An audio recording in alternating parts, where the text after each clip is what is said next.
Bienvenue sur Mon Éloquence, le podcast dans lequel nous cultivons l'éloquence afin de prospérer à tous égards. Je suis Simone, ta chère hôte dans ce podcast dans lequel nous parlons éloquence et ascension sociale.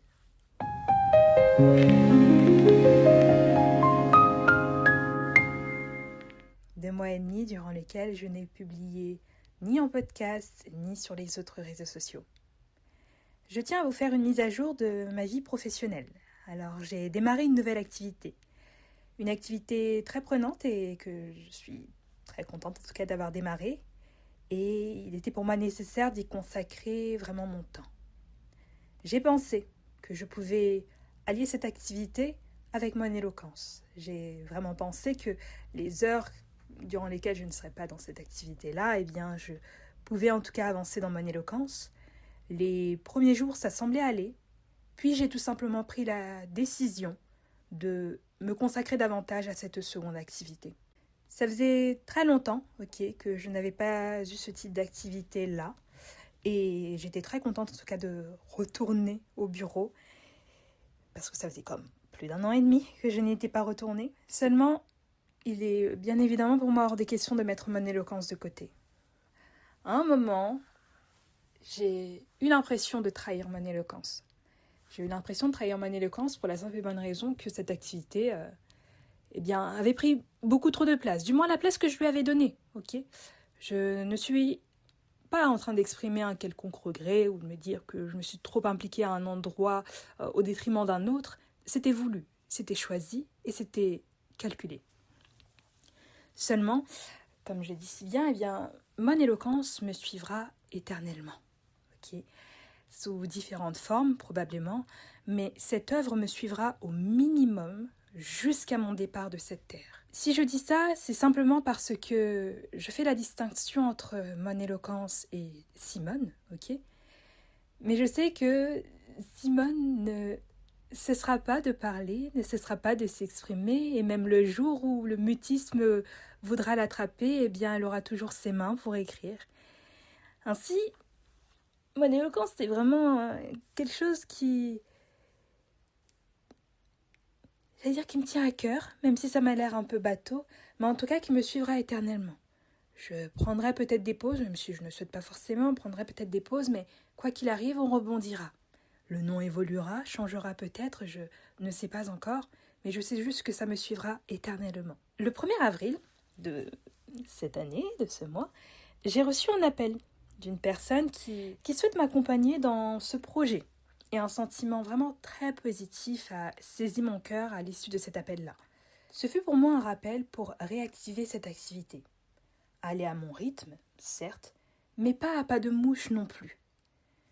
Cet appel vraiment m'a rappelé que j'aimais mon éloquence, je crois en mon éloquence. Il y a des personnes qui croient en mon éloquence alors que je ne les connais pas forcément. Seulement, je fais face au syndrome de la page blanche. À l'image d'un arbre qui cesserait de produire du fruit par manque d'eau et de soleil, je cessais de produire du contenu par manque de lecture et d'enrichissement personnel. Je fais face à une période de silence. Tu sais, une période de silence n'est pas synonyme de manque à dire. Il y a des périodes où je m'enrichissais sans pour autant partager ma connaissance. Et pourtant, je me sentais très bien, je me sentais enrichie, etc. Mais la période là que j'ai traversée était tout simplement la conséquence d'un isolement personnel et volontaire. Parmi les 365 jours de l'année, 6 me sont particulièrement importants. Et le 14 avril en fait partie.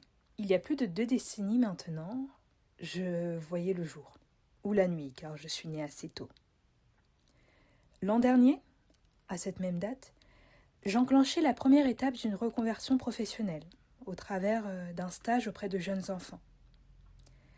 Cette année, j'ai consacré ma matinée au partage de mon parcours auprès d'une classe de CM2. Il y a quelques semaines, un enfant de mon entourage qui est au CM2 m'a sollicité pour que je puisse venir présenter mon métier devant tous les CM2 de son école. Quand elle m'a partagé cela, j'y ai vu l'opportunité de partager mon parcours, premièrement, de rendre le jour de mon anniversaire différent, J'ai pris le temps de réfléchir, pas très longtemps pour dire vrai, avant d'accepter. Ma demande de congé a été acceptée et la présentation a eu lieu ce matin.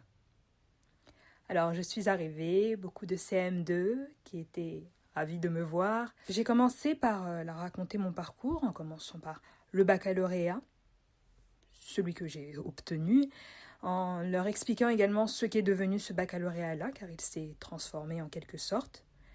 Ensuite, en leur parlant du diplôme que j'avais eu, qui lui aussi s'est transformé. Je ne suis pas si vieille, mais il y a pas mal de choses qui ont changé. Avant de leur parler du métier d'assistante de direction des ressources humaines. Conjointement, je leur ai parlé de mon éloquence. Ma mission, au travers de cette présentation, était de leur montrer que oui, vous êtes là, vous étudiez en vue d'avoir un métier quand vous serez grand. Mais pitié, n'oubliez pas qu'il n'y a pas que ça dans la vie. Quand j'étais jeune, pour moi, c'était vraiment je vais suivre cette filière, je vais suivre telles études pour obtenir ce métier et puis grandir ainsi.